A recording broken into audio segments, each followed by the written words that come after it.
नमस्कार, प्रदेश हमारा देख रहे हैं आप। आपके साथ मैं हूं प्रियंका राय। बुलेटिन की शुरुआत करेंगे भरतपुर से आ रही खबर से। भरतपुर में दिन दहाड़े फाइनेंस कर्मी से लूट की वारदात से हड़कंप मच गया। एक बदमाश ने हथियार के बल पर फाइनेंस कंपनी के ब्रांच मैनेजर जितेंद्र कुमार और कर्मचारी से मारपीट कर 7,79,000 रुपए लूट लिए और उसकी मोटरसाइकिल छीनकर फरार हो गए। घटना की सूचना मिलते ही अटलबंद थाना पुलिस मौके पर पहुंची और आसपास लगे सीसीटीवी कैमरों को खंगालने में जुट गई। इस वारदात में बैंक कर्मचारी के सिर में चोट भी आई है।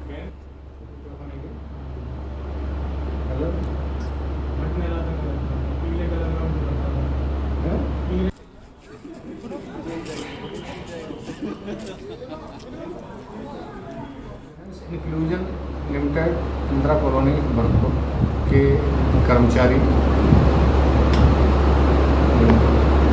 महेश यादव द्वारा एक रिपोर्ट प्रस्तुत की है कि मैं और उसका मैनेजर जितेंद्र शर्मा 7,79,000 रुपये लेकर के पीएनबी बैंक में जमा कराने आ रहे थे कि इंदिरा कॉलोनी में ही जहाँ सकरी गली है उसके पास में एक व्यक्ति आया और उसने मोटरसाइकिल लात मारी, बैग छिनाने की कोशिश की, बैग नहीं छीना तो छोड़ा तो उसके कट्टे का बट मारा और बैग छिनाकर मोटरसाइकिल से भाग गया। खबर सिरोही से है। सिरोही जिले में जिस्म फरोशी का कारोबार तेजी से अपने पैर पसार रहा है। पुलिस विभाग ने बड़ी कार्रवाई करते हुए देह व्यापार का पर्दाफाश किया। दरअसल जिले में वन विभाग की नर्सरी के सामने इस्पात सेंटर की आड़ में जिस्म फरोशी का काला कारोबार चल रहा था, जिस पर पुलिस सीओ की टीम ने बोकस ग्राहक बनकर इस जिस्म फरोशी का भंडाफोड़ किया। इस्पात सेंटर से 4 लड़कियों और एक लड़के को गिरफ्तार किया गया है। ये पूरा मामला अब सिरोही कोतवाली को जांच में दे दिया गया है। वहीं सिरोही कोतवाल ने बताया कि मामले में पीटा एक्ट में मुकदमा दर्ज कर लिया गया है।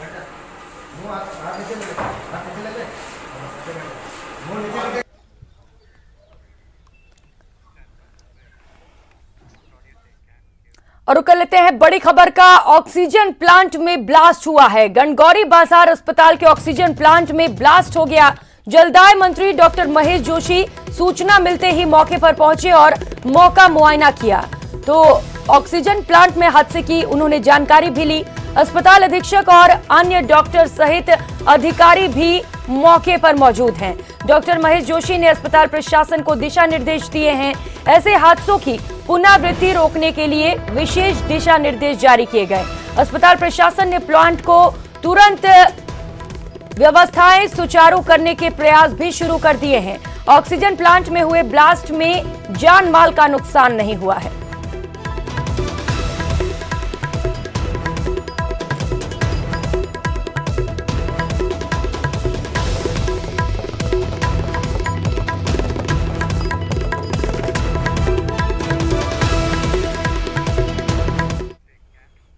खबर जोधपुर से है। जोधपुर के फलोदी बाप क्षेत्र में अखिल भारतीय जीव रक्षा बिश्नोई सभा, बिश्नोई टाइगर फोर्स और अन्य बिश्नोई समाज के सामाजिक संगठनों के संयुक्त आह्वान पर बिश्नोई समाज का महापड़ाव आयोजित किया गया, जहां बड़ी संख्या में बिश्नोई समाज के लोग पहुंचे। बिश्नोई समाज का आरोप है कि सोलर प्लांट की आड़ में बड़ी संख्या में खेजड़ी के पेड़ काटे जा रहे हैं। इसको लेकर बिश्नोई समाज में रोष है। वो इस घटना को बर्दाश्त नहीं करेंगे। खेजड़ी वृक्ष और वन्य जीवों पर हो रहे अत्याचार के विरोध में इस महापड़ाव का आयोजन किया गया। आपके साथ हमेशा आया हूं और आऊंगा, उनका ये मैसेज आया है। अब मैं निवेदन भाई राम कुमार जी और पेमा राम जी 4 लोग मात्र इस एरिया में आए थे। उधर जोधपुर जिले के बड़ी सीट में सोलर कंपनियों द्वारा हजारों खेजड़ी के वृक्ष की कटाई कर जमीन में दफनाने का मामला तूल पकड़ता जा रहा है। फलोदी नागौर चौराहा सड़क मार्ग पर लेटकर हजारों पर्यावरण प्रेमियों और बिश्नोई महासभा के लोगों ने प्रदर्शन किया। बिश्नोई महासभा के राष्ट्रीय अध्यक्ष देवेंद्र बिश्नोई के नेतृत्व में प्रदर्शन किया गया। नहीं चलेगी, नहीं चलेगी, नहीं चलेगी, नहीं चलेगी।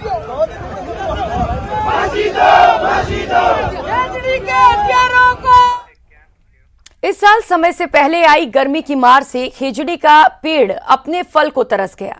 गर्मियों में सांगरी से लदे रहने वाले पेड़ों पर ढूंढने से भी सांगरी के दर्शन नहीं हो पा रहे हैं। लोग इस खतरे को अकाल की आहट के रूप में देख रहे हैं। एक रिपोर्ट।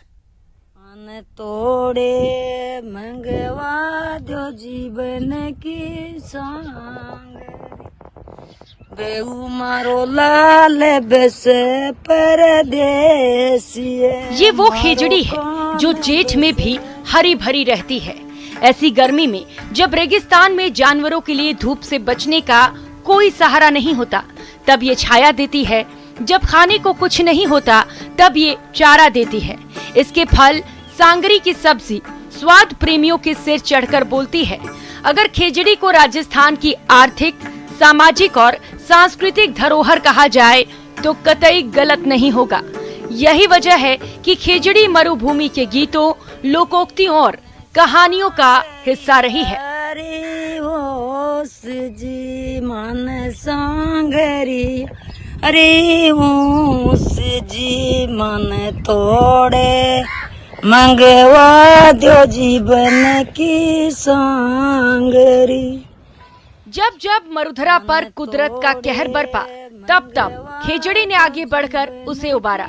मगर ग्लोबल वार्मिंग की वजह से खेजड़ी की चमक फीकी पड़ने लगी है। सांगरी का खेजड़ी के पेड़ से गायब होना संकट का संकेत दे रहा है। तो मतलब गर्मी इतनी तेज पड़ गई, पहले तो गेहूं सुखा दिया और फिर बाद खेजड़िया आगे सांगरा लागे जने, बस सांगरा को लग गया। और नींबू फिम्बू कोई भी फलारी जो सब्जी की चीजें जिन्हें बस सब बुझनेगी, मतीरा फतीरा सब कुछ ही गर्मी से अब आगे काई हो लो, वो कोई पतो कौन सा। बड़े बुजुर्ग कहते हैं कि यदि खेजड़ी में सांग लगेगी तो डेफिनेट है जमाना होगा, बढ़िया जमाना होगा। और इस बार सांगरी आड़ी से नमजर बोलते हैं, जो अपने पुष्प बोलते हैं, फूल बोल छोटे नमजर बोलते हैं। नमजर आई गर्मी की वजह से, धूप पड़ी, उस धूप की वजह से नमजर निकल गई और सांगरी आई नहीं। इससे साफ जाहिर है कि जमाना नहीं होगा। कहना चाहूंगा, खोका सांगर खामता खेजड़ लारी छाव, लुक मीचना खेलता कठे गया बे गाँव। आज वो खेजड़ियां नहीं रही।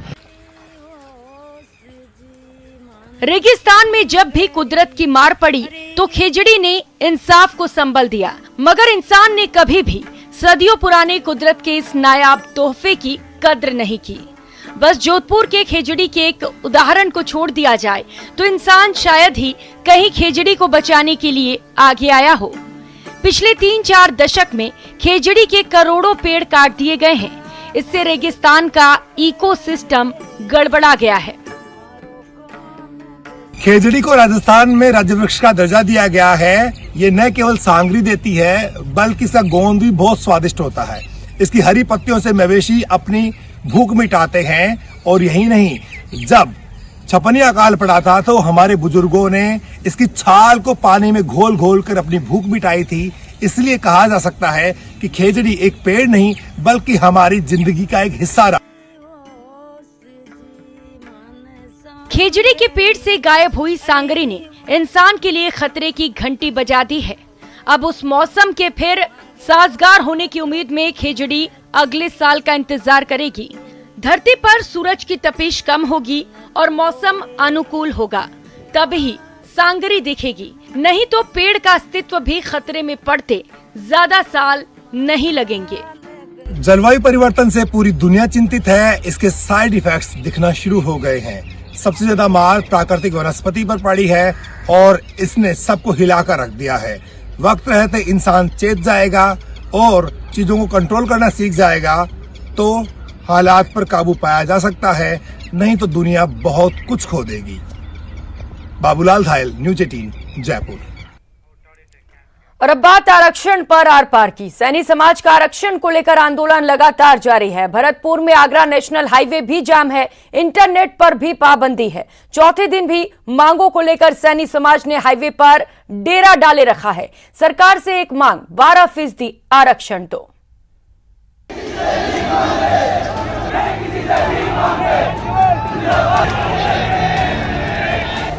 जब तक आरक्षण नहीं तब तक आंदोलन सही। सैनी समाज आरक्षण पर अड़ा है। 12% आरक्षण की मांग को लेकर चौथे दिन भी भरतपुर के जयपुर आगरा नेशनल हाईवे पर डटा है। बार बार बातचीत का दौर बेनतीजा साबित हो रहा है। बार बार सैनी समाज सरकार को चेता रहा है, हमको हल्के में ना लो, जरूरत पड़ी तो हक के लिए हल्ला बोल की हद तक जाएंगे। सरकार के नुमाइंदे सैनी समाज को हल्के में ले रहे हैं। अनर्गल बने बयानबाजी आ रही है, जबकि संयोजक और संचालन मंडल ने किसी भी तरह से सरकार के खिलाफ कोई बात करने की मंशा नहीं रखी है, न किसी व्यक्ति विशेष के खिलाफ कोई बात की है। यहाँ के राजनेता सरकार क्या सोचती है? सैनी साक्य कुशवाहा मौर्य किसी जाति से संघर्ष करने के लिए यहाँ नहीं बैठा है, केवल सरकार में अपना हक चाहता है, उसी के लिए बैठा है। आने वाले भविष्य में अगर सरकार सीधे मुंह बात नहीं करती है तो निश्चित हमें आंदोलन को और उग्र करना पड़ेगा। आरक्षण पर आक्रोश की ये आग कहीं जंगल की आग की तरह फैल न जाए, इसलिए प्रशासन ने एहतियातन आंदोलन स्थल और आसपास के इलाके में पूरी तरह से इंटरनेट पर पाबंदी लगा दी है। प्रशासन मुस्तैद है और आंदोलनकारियों के मंसूबे भी फौलाद से मजबूत हैं। मैसेज साफ है, 4 मांगे मानो और हाईवे पर जाम से छुटकारा पालो। तीसरी हमारी 3 मांग थी। पहली मांग 12% आरक्षण, दूसरा मांग हमारी साथियों पर और हम पर जो मुकदमे लगे हैं वो वापस लिए जाएं। देन तीसरी थी सरकार से वार्ता का समय। चौथी मांग एक और जोड़ दी गई है कि अगर कोई अपने हक की लड़ाई के लिए लड़ता है, उसके बेटे बेटियों का ट्रांसफर उसी वक्त कैसे हुआ है? आज तक ऐसा नहीं हुआ। लेकिन बात से ही बात बनेगी। मंत्री डॉक्टर सुभाष गर्ग भी कह रहे हैं, हर समस्या का समाधान सिर्फ बातचीत है, एक बार आओ तो सही। किसी भी समस्या का समाधान वार्ता है और हमेशा सरकार के द्वार खुले हुए हैं और हमारे माननीय मुख्यमंत्री अशोक गहलोत जी ने हमेशा वार्ता के माध्यम से ही सभी समस्याओं का विभिन्न, चाहे वो आरक्षण से संबंधित हो, चाहे रोजगार से संबंधित हो, चाहे और कोई भी जायज मांग हो उनसे, चाहे वो बेरोजगारी को दूर करने का मामला हो, उन समस्याओं का समाधान भी किया, प्रोग्राम भी लॉन्च किए। मंत्री जी संवाद की सलाह और बातचीत से समाधान का भरोसा दे रहे हैं, लेकिन आंदोलनकारी पूछ रहे हैं, जब बुलावा भेजा तो इंतजार क्यों करवाया? क्यों मंत्री जी बातचीत को नहीं आए? हम लोग वहाँ आईजी साहब थे, डीसी साहब थे, कलेक्टर साहब से, एसपी साहब थे, लेकिन वहाँ के जो सरकार की तरफ से जो अप्रूव जो मंत्री थे वो नहीं थे और वो नहीं आए। हम 4 घंटा तक वेट करते रहे। पेच कहां अटका है? पब्लिक कब तक परेशान होगी? कब तक मांग पर परिणाम आएगा और कब तक आंदोलन चलेगा? तमाम सवाल, लेकिन जवाब एक भी नहीं है। तो हाईवे पर सिर्फ सैनी समाज का ये जाम। Deepak Puri, news 18, Bharatpur. IPL media rights नीलामी में वायकॉम 18 ने बड़ी बाजी मारी है। वायकॉम 18 को अगले 5 साल के लिए आईपीएल के डिजिटल स्ट्रीमिंग के अधिकार मिले हैं। वायकॉम 18 ने करीब 20,500 करोड़ रुपए में ये डिजिटल अधिकार हासिल किए हैं। इस पर खुशी जाहिर करते हुए रिलायंस इंडस्ट्रीज की निदेशक नीता अंबानी ने कहा कि क्रिकेट और आईपीएल से हमारा रिश्ता और गहरा हो रहा है। उन्होंने कहा, खेल हमारा मनोरंजन करते हैं, प्रेरित करते हैं और हमें एकजुट करते हैं। क्रिकेट और आईपीएल खेलों के और भारत के भी सबसे अच्छे प्रतीक हैं। यही वजह है कि हम इस महान खेल और शानदार लीग के साथ संबंधों को प्रगाढ़ करते हुए गर्व का अनुभव कर रहे हैं। जिस प्रकार हम बाकी सारे काम करते हैं, उसी प्रकार हमारा मिशन आईपीएल के अद्भुत मनोरंजन को क्रिकेट प्रेमियों तक ले जाना है, चाहे वो हमारे देश के किसी कोने में हो या फिर दुनिया में कहीं भी हो। और यहाँ वक्त तो चला एक छोटे से ब्रेक का, लौटेंगे फौरन।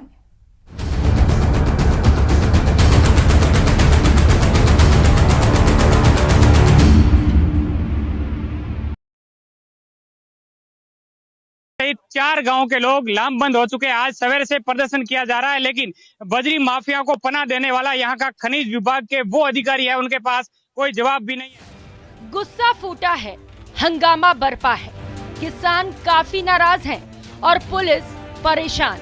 आक्रोश की वजह है वो खनन माफिया जो आकोली नदी को अवैध खनन से खाली करने में लगा है। लेकिन अब किसानों ने ठानी है, माफिया के अवैध मंसूबों को ठिकाने लगाएंगे। माफिया की मनमानी के खिलाफ आकोली सहित आसपास के 4 गांव के लोग लामबंद हुए। विधायक के नेतृत्व में सड़कों पर उतर आए, नदी की तरफ कूच किया, जमकर नारेबाजी की, आरोप लगाया कि अवैध खेल के खनन में सबकी मिलीभगत है। आज उसकी पूरी पैमाइश करवाएंगे, सभी गांव वाले बैठे, जब तक पैमाइश नहीं होगी, पूरा माप नहीं होगा, तब तक हम इनको जाना भी नहीं देंगे। और दूसरी बात, जब तक जनता को न्याय नहीं मिलता तब तक ये अनिश्चितकालीन धरने पर बैठे हुए और सब मिले हुए हैं, अधिकारी भी मिले हुए और जो ठेकेदार है वो भी दोनों मिलकर जो यहाँ पर गड़बड़ी कर रहे हैं, इसके लिए हम पूरा विरोध कर रहे हैं। खनन के खिलाफ इस जंग में खाकी वालों के साथ झड़प भी हुई, किसानों को हल्की चोटें भी आईं। किसानों का आरोप है आकोली नदी में अवैध रूप से खनन किया जा रहा है। नदी में बजरी नहीं होने पर पेयजल संकट पैदा होगा। अवैध खनन कर नदियों को 15 से 20 फीट तक खोदा। लीज धारक ने आसपास के खेतों में बजरी के पहाड़ खड़े किए। एनजीटी के नियमों के विरुद्ध खनन, पर्यावरण को भी नुकसान। आवाज उठाने पर जान से मारने की धमकी मिलती है। सरकार को रोज करीब 5 लाख से अधिक का नुकसान। अवैध खनन बंद होने तक धरना प्रदर्शन जारी रहेगा। किसानों के आरोप खनन की काली कहानी बयां कर रहे हैं, लेकिन खनन विभाग के अधिकारी का जवाब हैरान करता है। तो ठेकेदार से हम रिक्वेस्ट ही कर सकते हैं, कानून उसको पाबंद नहीं कर सकते हैं या पर्टिकुलर जगह तो इसको प्रोटेक्शन करेगा या नहीं करेगा। विभाग बेबस क्यों है इसका तो पता नहीं, लेकिन किसान अब अवैध खनन पर आर पार के मूड में जरूर हैं। अरे मला बिल्कुल वीज चालती वेगळो आकोली पत्र शोध दिया कि आकोली घूमरू ठाकोली दलवानी हां ने बहुत भोगी की कई बार होटल होगी। दिन रात खनन, आसपास के खेतों में स्टॉक यार्ड में बड़े बड़े बजरी के पहाड़ और सड़क पर बजरी की वजह से एक्सीडेंट। एक्शन की कई वजह हैं, लेकिन प्रशासन मूक दर्शक बना हुआ है। किसानों का जो आक्रोश है आप साफ तौर से तस्वीरों में देख सकते हैं कि किस तरीके से जो है आकोली नदी में बजरी का खुला खेल खेला जा रहा है। श्याम बिश्नोई, न्यूज़ 18, जालोर।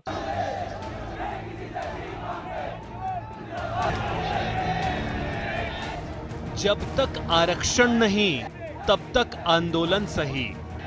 सैनी समाज आरक्षण पर अड़ा है। 12% आरक्षण की मांग को लेकर चौथे दिन भी भरतपुर के जयपुर आगरा नेशनल हाईवे पर डटा है। बार बार बातचीत का दौर बेनतीजा साबित हो रहा है। बार बार सैनी समाज सरकार को चेता रहा है, हमको हल्के में ना लो, जरूरत पड़ी तो हक के लिए हल्ला बोल की हद तक जाएंगे। सरकार के नुमाइंदे सैनी समाज को हल्के में ले रहे हैं। अनर्गल बने बयानबाजी आ रही है, जबकि संयोजक और संचालन मंडल ने किसी भी तरह से सरकार के खिलाफ कोई बात करने की मंशा नहीं रखी है, न किसी व्यक्ति विशेष के खिलाफ कोई बात की है। यहाँ के राजनेता सरकार क्या सोचती है, सैनी साक्य कुशवाहा मौर्य किसी जाति से संघर्ष करने के लिए यहाँ नहीं बैठा है, केवल सरकार में अपना हक चाहता है, उसी के लिए बैठा है। आने वाले भविष्य में अगर सरकार सीधे मुंह बात नहीं करती है तो निश्चित हमें आंदोलन को और उग्र करना पड़ेगा।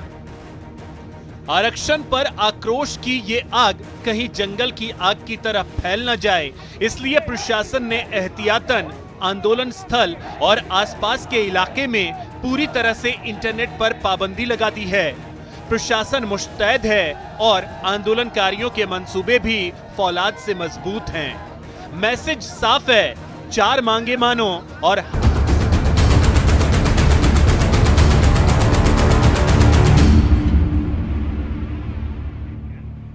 ब्रेक के बाद आप सभी का स्वागत है। खबरों में आगे बढ़ेंगे। आरएलपी संयोजक और नागौर सांसद हनुमान बेनीवाल ने भारतीय सेना में अग्निपथ योजना के तहत भर्ती का पुरजोर विरोध किया है। हनुमान बेनीवाल ने साफ कहा कि उनकी पार्टी सेना भर्ती रैलियों का आयोजन, सेना में आयु सीमा में छूट देने की मांग के साथ इस फैसले के विरोध में सड़क पर उतरेगी और 16 जून को प्रदेश भर के सभी जिला मुख्यालयों में ज्ञापन देगी।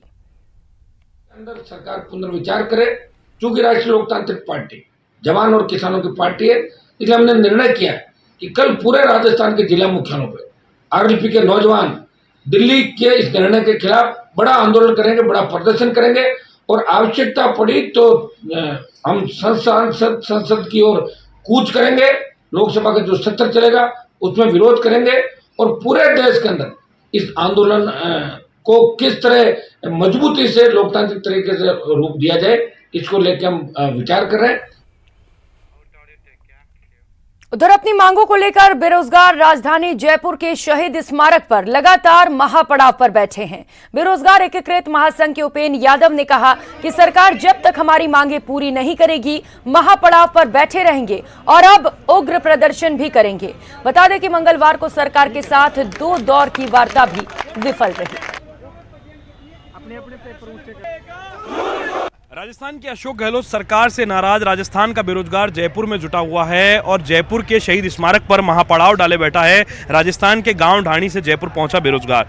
देखो, आंदोलन उग्र होगा। मैं पुनः सरकार को चेताना जा रहा हूं कि कुछ अनहोनी होगी, इसकी जिम्मेदार सरकार होगी। कल लाठीचार्ज कर दिया तो लाठीचार्ज से हमारा आंदोलन खत्म होने वाला नहीं है। आपने घोषणा की, आपने वादा किया, आपको वादा पूरा करना होगा। जूनियर अकाउंटेंट भर्ती को KT से बाहर करना होगा, आपको टेक्निकल हेल्पर भर्ती के 6000 पद करना होगा, आपको पंचायत राज जैन भर्ती की विज्ञप्ति 2100 पदों पर निकालनी होगी, आपको रेडियोग्राफर, लैब टेक्नीशियन, ECG की भर्ती की विज्ञप्तियां जारी करनी होगी, लिखित समझौते की मांगे पूरी करनी होगी, लखनऊ समझौते की मांगे पूरी करनी होगी। तो प्रदेश के युवा बेरोजगारों ने आर पार की लड़ाई का ऐलान कर दिया। कांग्रेस वर्सेज राजस्थान के युवा, यानी कि अब हमारी लड़ाई आर पार की हो गई है। किसी भी हालत में पीछे नहीं हटेंगे और आर पार की लड़ाई लड़ेंगे, लेकिन कांग्रेस को नहीं छोड़ेंगे। हम सरकार के लिए यही कहना चाहे कि 9 साल 10 साल बाद हमारी जूनियर अकाउंटेंट की वैकेंसी निकाली। उसके बाद में जनवरी में इन्होंने कैलेंडर जारी किया कि आपका सितंबर में पेपर होगा। उसके बावजूद भी सितंबर में कैलेंडर जारी होने के बाद बच्चे फीस देते हैं, कोचिंगों की पढ़ते हैं, यहाँ कैसे कैसे किसान माँ बाप पढ़ा रहे हैं बच्चों को। उसके बाद में यहाँ खर्चा करने के बाद में ये सरकार 2-3 महीने पहले ये बोलती कि आपको CT में डाला जा रहा है। इसका क्या मतलब है? CT से बच्चों को ना तो उनको टाइम मिल पाया है और ना वो चीज़ों को वो अभी इम्प्लीमेंट, ना सरकार के पास कोई प्लान है, ना सिलेबस डिक्लेयर है, कुछ नहीं है। कैमरा पर्सन अविनाश के साथ लवली वधवा, न्यूज़ 18 जयपुर। और कर लेते हैं अगली खबर का। कोटा बीजेपी की प्रदेश कार्य समिति की बैठक एक निजी रिसोर्ट में आयोजित की गई। इस बैठक में कई सत्र चले और इन सत्रों के माध्यम से देश और प्रदेश के विभिन्न पहलुओं पर भाजपा प्रदेश कार्य समिति की बैठक में चर्चा हुई। केंद्रीय मंत्री गजेंद्र सिंह शेखावत ने कहा कि राजस्थान में जिस तरह के हालात हुए हैं, सरकार हर मोर्चे पर विफल रही है, फिर भी अपनी विफलताओं को ढकने के लिए झूठे जश्न मना रही है। बैठक में इस पर भी निंदा प्रस्ताव होने पर चर्चा की गई। बीजेपी प्रदेश कार्य समिति की बैठक के दूसरे सत्र में राजनीतिक प्रस्ताव पर चर्चा हुई। उपनेता प्रतिपक्ष राजेंद्र राठौड़ ने बताया कि चर्चा के अंदर 14 सदस्यों ने भाग लिया, जिसमें 27 लिखित में सुझाव आए, जिसके बाद कांग्रेस के खिलाफ ब्लैक पेपर जारी किया गया। यह प्रस्ताव जिला समितियों में जाएगा और फिर मंडल स्तर तक पहुंचेगा। वहीं भाजपा वरिष्ठ उपाध्यक्ष मुकेश दाधीच ने भी सरकार पर हमला बोला। और मुझे ऐसा लगता है कि आज की इस बैठक में वर्तमान हालात में जिस तरह से 8 साल माननीय मोदी जी की सरकार के पूरे हुए हैं, उसका अभिनंदन करते हुए जिस तरह से उन्होंने देश को बदलने के लिए, सामान्य मानवीय का जीवन बदलने के लिए, लोगों के जीवन में ईज ऑफ लिविंग लाने के लिए, ईज ऑफ डूइंग बिजनेस लाने के लिए जिस तरह से काम किया, उन सब का अभिनंदन करते हुए साथ ही साथ में राजस्थान में जिस तरह के हालात हैं, जिस तरह से सरकार हर मोर्चे पर विफल हुई है और फिर भी अपने विफलताओं को ढकने के लिए झूठे जश्न मना रही है, उस सरकार को जो है निंदा का प्रस्ताव भी निश्चित रूप से वहां पर चर्चा होने की संभावना है। किसान को ठगा गया, संपूर्ण कर्जा माफी का नाम पर किसान के सामने झूठे वादे किए गए। आज राजस्थान में आंकड़े ये कह रहे हैं कि जो फसली ऋण से जुड़े हुए किसान हैं, उनका 5% भी उन किसानों को ऋण माफी का लाभ नहीं मिला। नेशनलाइज्ड बैंक, शेड्यूल बैंक में जिन किसानों ने ऋण लिया, एक मुश्त समाधान के लिए, एक मुश्त सेटलमेंट के नाम पर कल्ला कमेटी बनी। कल्ला कमेटी दक्षिण राज्यों में दौरा करके आई और आज उन किसानों के साथ इतनी नाइंसाफी हुई है कि उन्होंने सरकार के भरोसे पैसा चुकाया नहीं। इस बुलेटिन में फिलहाल इतना ही। अपने पसंदीदा चैनल न्यूज़ 18 राजस्थान की ताजा तरीन खबरों को देखने के लिए आप विजिट कर सकते हैं हमारी वेबसाइट news18rajasthan.com। नमस्कार।